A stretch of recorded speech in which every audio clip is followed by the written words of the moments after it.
पाठ 2। लालाजी। समरिया घाट से आने वाला स्टीमर उस दिन जरा देर से आया था। मैं उतरने के घाट पर खड़ा होकर सारे दृश्य का अवलोकन कर रहा था। यात्रीगण एक ओर से जहाज पर से गड़बड़ मचाते हुए उतर रहे थे और दूसरी ओर ब्रॉड गेज की गाड़ी पकड़ने की शीघ्रता में ऊंचे प्लेटफॉर्म की ओर चढ़ते जा रहे थे। स्टीमर के देर से आने के कारण मैंने यात्रियों के लिए गाड़ी को कुछ देर के लिए रुकवा लिया था। सब यात्री जहाज पर से उतर चुके थे। सबसे अंत में एक व्यक्ति उतरा। उसकी आंखें गड्ढों में गहरी धसी हुई थीं। उसने जो सूती कोट पहन रखा था उसमें पैबंदों की भरमार थी। कोट को देखकर ऐसा अनुमान होता था कि अवश्य ही यह कोट कभी सफेद रहा होगा। रंगीन रूमाल में बंधा एक बंडल उसके हाथ में था। वह जहाज की सीढ़ियों के बाजू के डंडों का सहारा लेकर जैसे तैसे नीचे उतरा, परंतु गाड़ी के चढ़ाव की ओर न जाकर लड़खड़ाते हुए शिथिल कदमों से नदी की ओर चल पड़ा। उसकी दशा से स्पष्ट था कि वह गंभीर और भीषण रूप से बीमार है। नदी किनारे पहुंचकर उसने झुककर मुंह धोया, बंडल में से एक चादर निकाली, गंगा के किनारे उसे बिछा दिया और उस पर लेट गया। गंगा का पानी उसके पैरों के तलवों पर थपेड़े मार रहा था। स्पष्ट था कि उसे गाड़ी पकड़ने में कोई रुचि नहीं थी। जब स्टेशन की अंतिम घंटी बजी और गाड़ी ने चलने की सीटी भी बजा दी, तो भी उसने कोई हलचल नहीं की। वह पीठ के बल लेटा हुआ था। जब मैंने उसे बताया कि भाई तुम्हारी गाड़ी तो छूट गई, तो उसने गहरी धंसी आंखें खोलीं और मेरी ओर देखते हुए बोला, मुझे गाड़ी से क्या लेना देना है साहब, मैं तो मर रहा हूं। वे दिन आम की बहार के थे, जबकि साल में सबसे अधिक गर्मी पड़ती है और इन्हीं दिनों हैजा भी जोरों से फैलता है। जब वह व्यक्ति जहाज की सीढ़ियों के नीचे से होकर मेरे पास से गुजरा, तभी मुझे संदेह हो गया था कि हो न हो यह व्यक्ति हैजे से पीड़ित है। मेरा वह संदेह सच निकला। मेरे पूछने पर उसने बताया कि वह अकेला ही यात्रा कर रहा है। उसने यह भी कहा कि मोकामा घाट में उसका कोई मित्र नहीं है। मैंने उसे सहारा देकर पैरों के बल खड़ा किया और सहारा दिए दिए मैं उसे 200 मीटर दूर अपने बंगले तक ले आया। तब मैंने अपने फुंका कुली के घर में, जो उस समय खाली पड़ा था, उसके निवास की समुचित व्यवस्था की। मुझे मोकामा घाट पर रहते हुए 10 साल हो गए थे। मेरी देखरेख में पर्याप्त विशाल श्रमिक समूह काम करता था। इनमें से कुछ लोग तो मेरे दिए घरों में मेरी देखरेख में रहते थे। शेष लोग आसपास के गांवों में रहते थे। मैंने अपने लोगों में तथा आसपास के गांवों में भी हैजे के कई बीमार देखे हैं। इस बीमारी से ग्रस्त व्यक्ति की विपन्नावस्था देखकर मेरा तो यही प्रार्थना करने को जी चाहता है कि भगवान न करे मुझे कभी हैजा हो जाए। किंतु यदि दुर्भावनावश हो ही जाए तो मेरी प्रार्थना है कि कोई कृपालु महानुभाव मुझ पर कृपा करे और मेरा सिर पिस्तौल की गोली से उड़ा दे या मुझे अफीम की भरपूर मात्रा खिला दे, ताकि मैं उसके नारकीय कष्ट से मुक्ति पा सकूं। हम लोग जो भारत में रहते हैं भाग्यवादी होते हैं। हमारा दृढ़ विश्वास है कि प्रत्येक व्यक्ति मृत्यु का निश्चित समय आए बिना मर नहीं सकता, परंतु इसका अर्थ यह नहीं है कि हम महामारी व्याधियों के प्रति उदासीन या निर्भय होते हैं।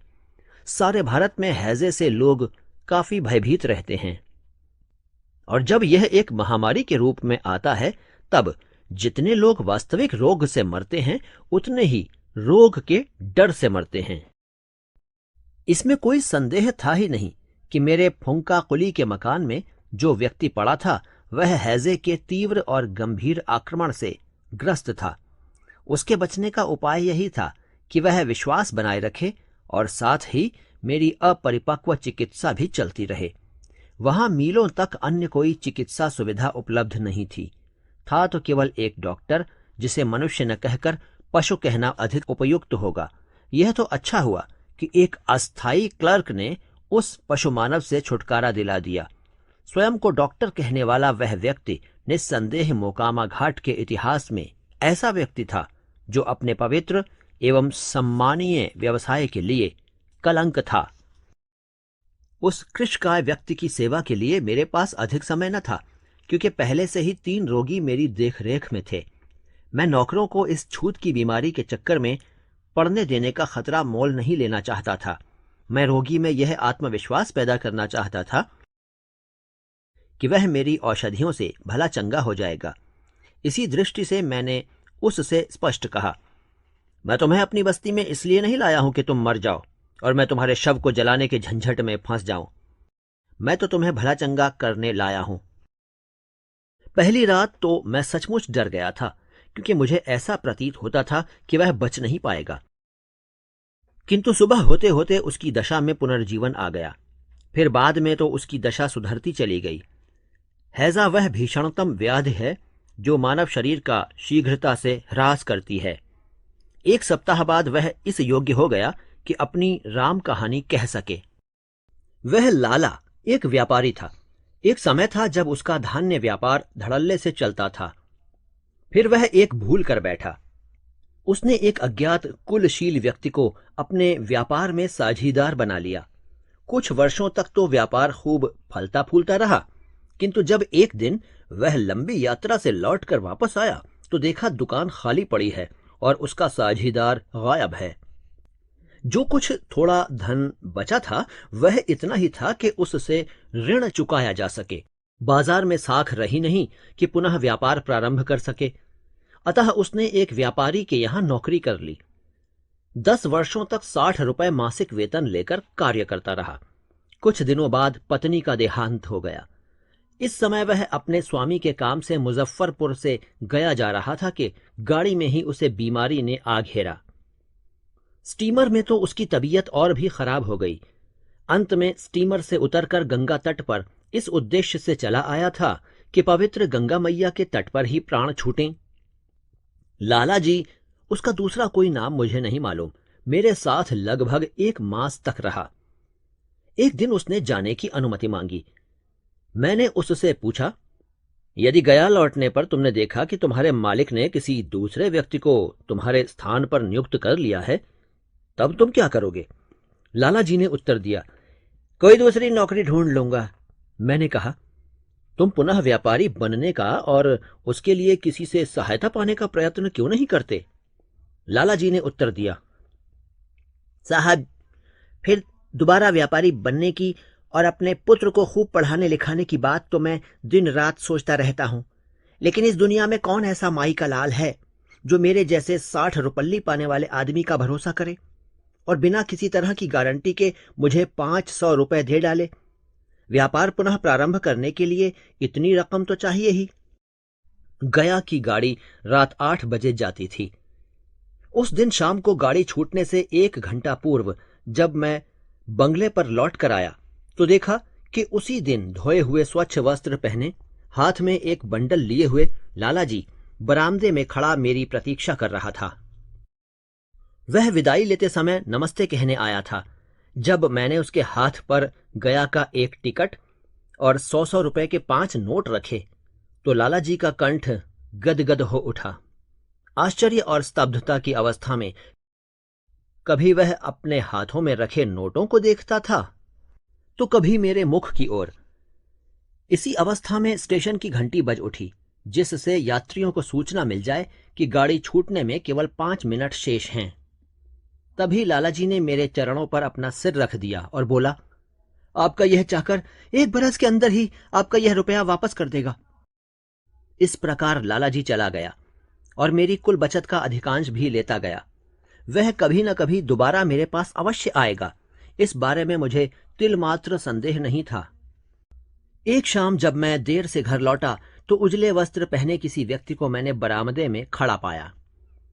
वह व्यक्ति लाला जी था, जो अपनी दी हुई काल मर्यादा की समाप्ति के कुछ दिन पूर्व ही आ उपस्थित हुआ था।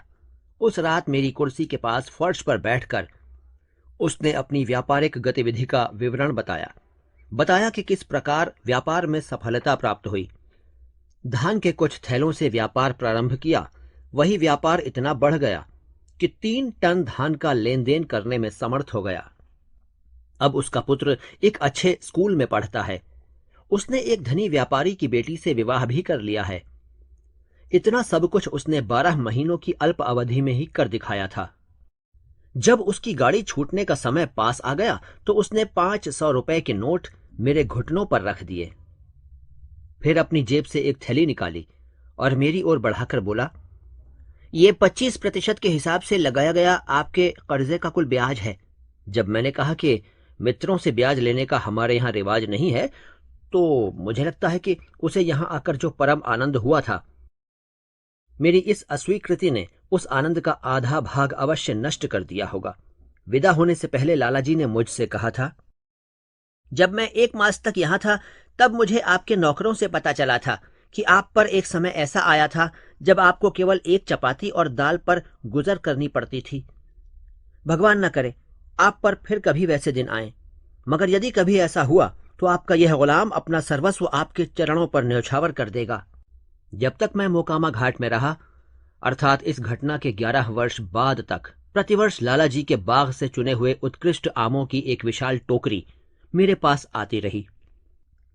शायद इसलिए कि उसकी पुनः व्यापारी बनने की महत्वाकांक्षा अब पूर्ण हो गई थी। शायद इसलिए भी कि पूर्वजों के जिस घर को साझीदार द्वारा विश्वासघात करने के बाद खाली कर देना पड़ा था, अपने उसी घर में वह पुनः जाकर बस गया था।